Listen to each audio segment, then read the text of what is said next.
In this video, I will show you how to bookmark tweets on Twitter. Firstly, you need to open up that application, and when you join up into your profile section on your account, then you're going to be available to take up that bookmark tweet on that Twitter site.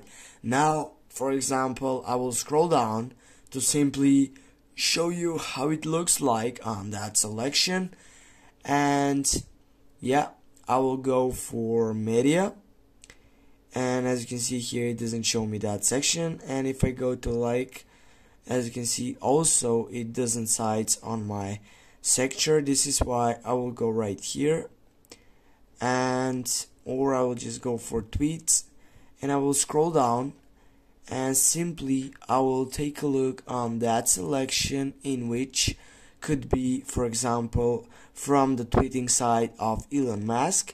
Now if I tap on the last selection or the fourth selection or that share button, as you can see, also I have that option for bookmark. Just click on that selection, and now guys, with this we have bookmark tweets on Twitter.